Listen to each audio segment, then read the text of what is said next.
competition for your grocery store dollar. We find a lot of people who just are very concerned about what they're putting into their bodies. As a popular grocery chain opens this week in Maple Grove. Then, a rude awakening in Maple Grove when a car slams into a homeowner's garage. But first, nobody should be gunned down in the streets in America. Local residents protest a verdict that has raised emotions across the country. 12 News starts right now. Across the country and here in the Northwest Metro, people are reacting to the George Zimmerman verdict. Zimmerman was found not guilty in the death of 17-year-old Trayvon Martin. Sonia Goins has more on the local reaction. We are based out of the northwest suburbs. We reach out to individuals in Brooklyn Park, Brooklyn Center, Robbinsdale. Today, members of the African American Action Coalition voiced their opinions. And it's important for us to get out here and express our concerns in regards to the Trayvon Martin case, because there's so many cases that are like this here in Minnesota. We need to worry about our children being able to walk the streets without being molested by people who have different ideals about who we are. The group handed out flyers today at the Brookdale Library, encouraging people to attend a rally for Trayvon Martin at the Hennepin County Government Center. We're standing up to say, hey, let's give our children the future that they deserve. Nobody should be gunned down in the streets in America. It also sparked a friendly debate about race relations. The judge was white, the jurors were white, the litigators on both sides were white, and I do understand that. While John agrees with the jury's decision, he wants tonight's rally to be peaceful. I think it's a tragedy. I really, really do. And I just don't want it to, the demonstrations, what you folks are going to do tonight, fine. And I just don't want the people that can use it as an excuse to go break windows. Now, organizers of tonight's rally are calling on the Justice Department to bring civil rights charges against George Zimmerman, but that might be easier said than done. That's difficult. Joseph Tamburino is a criminal defense attorney. Of course it involved race. It's hard to get around that. But did it involve hate? And hate would have been if there was evidence that George Zimmerman wanted to hurt Trayvon because he was black. In Brooklyn Park, Sonia Goins, 12 News. The rally is tonight, Monday evening at 6 o'clock at the Hennepin County Government Center in Minneapolis. Organizers say 2,000 people have signed up via Facebook. And as you can imagine, social media sites lit up after the verdict was read. To give you perspective, there were 4.5 million tweets in the immediate hours after the verdict. That's more than in the Newtown school shooting. A 59-year-old Corcoran man is in police custody, accused of fleeing police and crashing into a Maple Grove home. The crash occurred early Sunday at a home in the 6500 block of Zircon Lane. That's near the Medina-Maple Grove border. Medina police say the driver of a 1962 Pontiac Coupe was pulled over for speeding. The suspect then took off, and a mere 11 seconds later, police witnessed the driver slam into a tree and crash into a garage. Charges of fleeing police and fourth-degree DUI are now pending against the suspect. Well, this week, a new player joins the scene in Maple Grove's growing grocery store market. Whole Foods opens its doors on Wednesday. In this week's Business Matters, we look at what the entrance of this natural and organic food retailer means for Maple Grove's competitive grocery market. As you can see, there's a huge selection of what we offer here in our bulk department. Organic and all natural rule the aisles at Maple Grove's newest grocery store. Even those items that we sell that aren't organic are all natural, meaning they're free of artificial colors, preservatives, flavors, sweeteners. A mecca for the foodie and health conscious alike. Here you're going to have an organic salad bar, a hot bar. We'll offer sandwiches to make. Whole Foods is making a play for the Maple Grove market with a new store featuring options not found at its other Twin Cities locations. This will be the first here in Minnesota. From an in-house beer, wine, and spirit shop to a full-service coffee and smoothie bar, this latest store has even positioned itself right by the popular Trader Joe's to capitalize on local traffic. Well, I think we'll have a lot of shoppers that will take advantage of the location, park in one spot, shop both stores, and everybody wins. With at least 8 other major grocers already operating in Maple Grove, it could be higher-end and hometown grocer Byerly's that stands to lose the most from the Whole Foods opening, according to consumer expert Carrie Hasha. They've really been known for having different brands, specialty types of things that you couldn't find elsewhere and that niche is really going to go away. If Byerly's is worried, it's not showing it. In a statement, the company said, "We firmly believe competition is a good thing. It gives consumers options. Regardless of who enters or exits this market, our focus will continue to be on providing our customers quality food and high levels of service and expertise." This is really the last push. What you're looking at right now is our produce department. Back at Whole Foods, If you know how to shop our store, you can do it very affordably. this grocer also carries its own private, deal-conscious brand. Here's an example of our brand. We have an Everyday Value 365. And Whole Foods believes it's found a home in Maple Grove that will suit them well. Now it's up to shoppers to weigh their options. The new Maple Grove store opens Wednesday morning at 9. It is the 5th Whole Foods location in the Twin Cities. Two moms who lost children to suicide are working together to get a message out about mental illness. Ricky had shared his pain and his struggles with a couple of his friends. I learned that those friends kept that deep, dark secret for him. Well, that's why Maria Willits formed a group called Shatter the Silence. It's designed to help teach young people how to handle information that could save a life. This weekend, she joined members of the Christopher Benz Foundation in a 5K fundraising walk from Armstrong High School, where Christopher was a senior when he died. When my son died in 2007 from suicide, that suicide hadn't been on my radar. It never occurred to me that my son could be at risk to die from suicide. So, our efforts continue to be to raise people's awareness. It can happen to any person, any family. The Benz family has held baseball tournaments and now added a 5K walk to raise money and to spread awareness. The money goes to schools and communities to educate young people about suicide prevention and to promote emotional well-being. A Robbinsdale woman is getting ready to embark upon an incredible journey to raise funds and awareness for a good cause. In November, Rana Peterson will be walking from Bangkok to the Thailand-Myanmar border. It's called the Freedom to Walk fundraiser. The trek draws participants from around the world who will walk 220 miles in 15 days in order to help end human trafficking.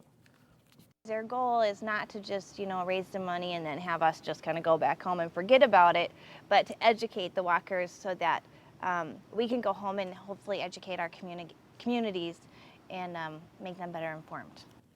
Peterson will kick off her fundraising efforts this Saturday with what's called a beer bust event from 3 to 6 at Big Louie's in Crystal. $10 gets you in the door and a refillable cup for beer. Well, earlier we told you about Maple Grove's competitive grocery environment. Up next, we'll take you to a place in New Hope that's helping people make nutritious choices and cut down on their grocery bills. Then later in sports, highlights from Championship Day of USA Cup Soccer's weekend tournament. But first, a hot and humid AccuWeather forecast. No relief from the blast furnace, likely until Thursday. Just when gasoline prices were trickling downward, they quickly reversed course. In fact, according to TwinCitiesGasPrices.com, one place in Brooklyn Center was selling a gallon of regular unleaded for $3.99.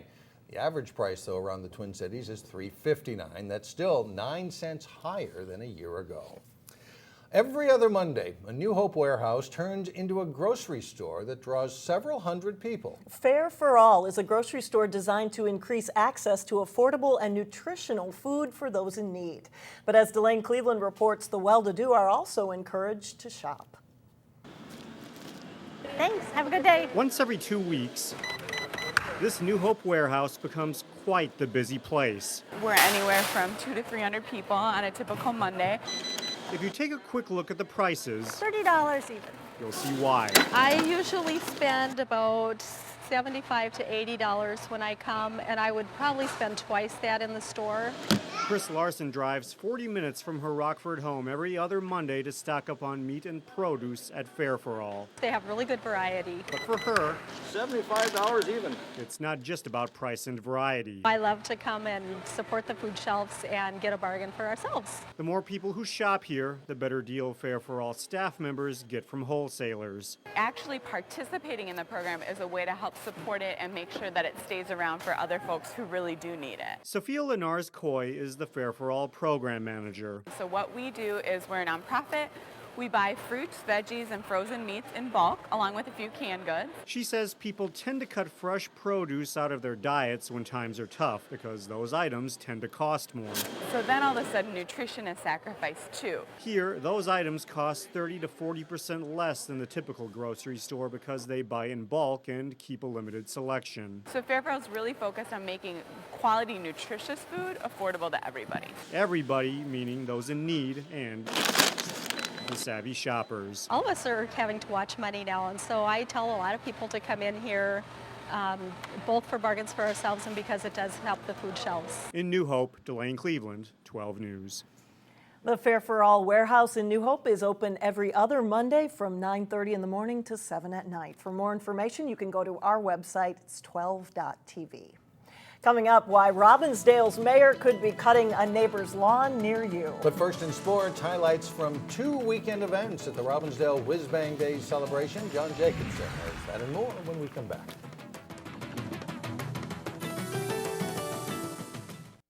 Players from all over the world at USA Cup this week and over the weekend as well, along with a big number of local teams. That's right. A lot of local teams playing in this tournament and a lot of soccer going on through this weekend. The USA Cup tournament is split really into 2 tournaments. The week-long tournament, which starts Tuesday, and the weekend tournament, which concluded Sunday. Highlights from a couple of games there. Plymouth Soccer Association Blackhawks facing Eden Prairie boys in under-10 boys pool play. PSA's Robbie Snyder dribbling in to score, and PSA grabs a 1-0 lead in the first half. Ethan Vershek with a nice pass to Sam Epson, but his shot off the goal post and a near miss on that. Eden Prairie gets a good chance here in the second half, but it is stopped. They do get one later in the game, though. The high bouncing ball bobbled by the keeper, and Carter Bell converts. This game ends in a 1-1 tie. Also a USA Cup, Wayzata SC meeting Blaine in a U9 girls match. Blaine grabbing the lead. Molly Garber putting it away in the start of a good offensive game for her team. Melena Hayes dribbles in, gets a lot on the high shot under the crossbar. Blaine's Bulldogs take a 2-0 lead, and they're up 3-0 at the half. Second half, Grace Ellis delivers a nice crossing pass to Emma Darrington for the goal. Blaine is now up by a 4-0 count. Hayes nets another one. It's the hat trick for her coming up. Her third goal gives Blaine a 5-0 lead.